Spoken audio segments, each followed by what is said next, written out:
Audi's S3 has always championed subtlety, but over the years, some have seen this car's driving dynamics as being perhaps a touch too subtle. Those people might like this 4th generation version, which offers sharper looks, improved quattro traction and enhanced adaptive damping, along with an even more appealing cabin, all without delivering the kind of showy exuberance of some of its rivals. There's a choice of either 5-door Sportback or saloon body styles, and either way, you get a very complete 310 PS performance package which is cool, understated and very Audi. At first glance you might wonder what's really changed here. The EA888 2-litre TFSI petrol turbo power plant is the same that was used in final versions of the previous generation model, and it offers the same 310 PS output with 400 Nm of pulling power. You have to have this unit paired with 7-speed S-tronic paddle shift automatic transmission, and you'll find basically the same engine and gearbox combination used right across the VW group in products as diverse as the Skoda Octavia VRS, the Volkswagen T-Roc R and the Cupra Attica, usually allied to 4-wheel drive. This Quattro system has now been lightly revised, along with a switch in functionality for the optional adaptive damping system. That suspension change is probably the most significant alteration here. The previous magnetic ride setup, Audi now says, was a bit too sporty, and it's now been replaced by hydraulic adaptive damping governed by a central control unit that also oversees the 4-wheel drive and torque vectoring by braking systems, all of which should continue to make this car superbly easy to drive quickly and precisely. 62 from rest occupies just 4.8 seconds on the way to a top speed that has to be limited at 155 miles an hour. And the engine note changes with the mode you choose from the standard Audi Drive Select system, relatively hushed for everyday journeys and long distance cruising, and crisper and more bass heavy when you select Dynamic for more challenging drives. There's a choice of 2 S3 body styles, the 5-door Sportback variant we have here and the alternative 4-door saloon. Compared to its predecessor, the S3 Sportback is 3 centimetres longer and wider than before. The saloon version, if you're interested, is 4 centimetres longer and 2 centimetres wider. The front, with its silver-trimmed corner air inlets, is dominated by the usual Audi single-frame grille with its large rhombus pattern. This adornment is flanked by LED headlights with LED daytime running lights. The main beams can, as here, be had with Audi's advanced matrix LED technology, in which case the digital daytime running lights will consist of a pixel array made up of 15 LED segments, 10 of which form 2 vertical lines.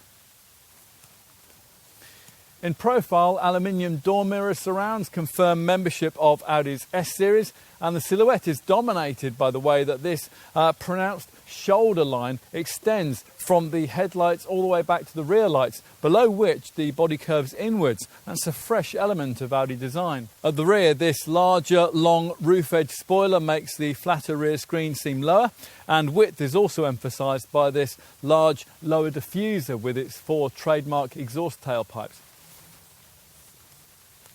So, an evolved exterior, but what's it like inside?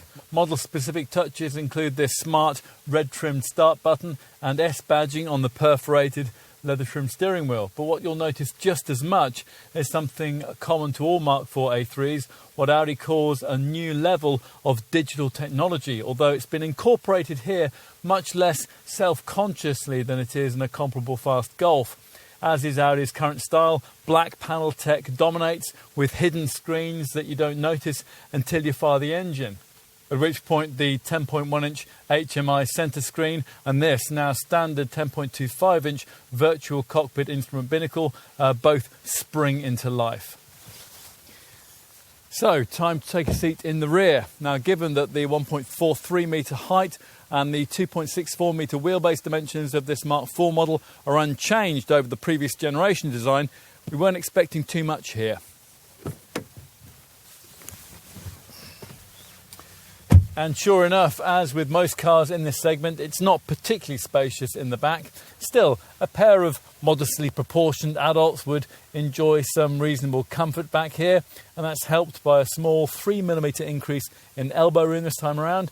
And what's on offer here is directly comparable to what you'd get in either of this model's two closest premium badged segment rivals, the BMW M135i and the Mercedes-AMG A35.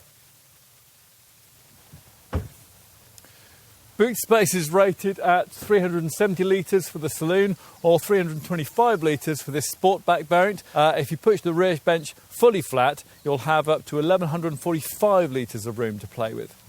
The latest S3 certainly prioritises efficiency in its engineering. High-tech features like the Audi valve lift system, which adjusts the lift of the intake valves as required to ensure optimum combustion chamber filling, and comprehensive thermal management measures. They help to strike an impressive balance between ebullience and efficiency, as does the 7-speed S-tronic paddle shift automatic gearbox with its lightning fast gear changes and economy-conscious freewheeling function. As a result, this car in both its forms is capable of a pretty impressive set of WLTP rated efficiency figures, 34.9 mpg on the combined cycle and a CO2 reading of up to 183 grams per kilometre. No one actually needs an S3, but then no one actually needs a hot hatch either. So if you can afford to get yourself a shopping rocket, why not buy one that makes you feel the way that this car does? The joy of ownership here doesn't necessarily come from clipping apexes at the limit of grip, although the S3 will indulge you in that way if you want. Instead, it comes from owning something jewel-like and exclusive, a very, very quick car that doesn't overly immerse you in the business of going, well, very, very quickly. The thinking person's super hatch, well, you're looking at it right here.